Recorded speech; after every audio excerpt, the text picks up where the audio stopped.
کہ ظلم اور جبر کی پہچان مٹا کر رکھ دیں گے،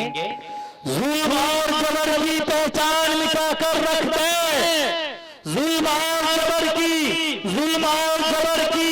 پہچان مٹا کر رکھ دیں، اب بھی ہم شام کو بچا کر رکھ دیں، ظلم اور جبر کی پہچان مٹا کر رکھ دیں، اب بھی ہم شام کو صدر جلسہ زیادی صاحب ظلم اور جبر کی پہچان مٹا کر رکھ دیں، اب بھی ہم شام کو بچا کر رکھ دیں، خوش بختوں کی طرح نکلے ہوئے ہیں ہم لوگ، خوش بختوں کی طرح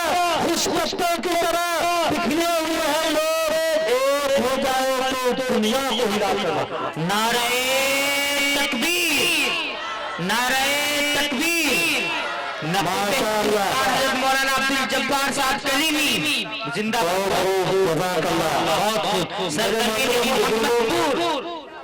زندہ باد۔ مگر ایک بات میں کہنا چاہوں گا کہ ادھر دریا بھی ہل جائے، ادھر صحرا بھی ہل جائے، ادھر دریا بھی ہل جائے، ادھر صحرا بھی ہل جائے، بھلا اس چین کی اوقات کیا دنیا بھی ہل جائے، ادھر دریا بھی ہل جائے اور ادھر صحرا بھی ہل جائے، بھلا اس چین کی اوقات کیا دنیا بھی ہل جائے، اگر ہم نام پر مذہب کے لڑنا چھوڑ دو یارو، اگر ہم نام پر مذہب کے لڑنا چھوڑ دو یارو، تو بھارت دیش کے آگے امریکہ بھی ہل جائے۔ واہ واہ واہ، کیا بات ہے میرے محترم بزرگوں، اور میں آپ کو بتا دوں کہ ایک جگہ میں پروگرام میں جا رہا تھا، ہمارے گروپ میں ایک شاعر ہے جو بہت ہی چھوٹے قد کے ناطے ہیں، جس کو ہم پیار سے محبت سے زاہد جفا کر کے پکارا کرتے ہیں، سب سے چھوٹے ہیں، یعنی لمبے ترنگے ہیں، میں نے کہا ان کو چائے کی عادت ہے، ہر منٹ پہ چائے، تو چائے پینے کے لیے میں جب دکان میں گیا تو چائے والوں نے رو کر کے کہا کہ مولانا صاحب کہاں جا رہے ہیں؟ میں کہا پروگرام میں جا رہا ہوں۔ انہوں نے کہا آپ لوگ پروگرام کرتے ہیں، کچھ فائدہ ہم دیکھتے نہیں ہیں، ہمارا نوجوان بیٹا گھر میں دوست کے ساتھ دوستوں کو بلا کر مچھلی اور گوشت کھاتا ہوا نظر آتا ہے، ہم بوڑھے اور بوڑھی باہر سسک کر جب چٹنی اور روٹی کھاتے ہیں، بیٹا کے دل پر ذرہ برابر خیال نہیں ہوتا کہ ہم اپنے باپ کو بھی ایک بوٹی بڑھا دیں گے۔ تب میں نے 4 مصرے کہنے کی کوشش کی،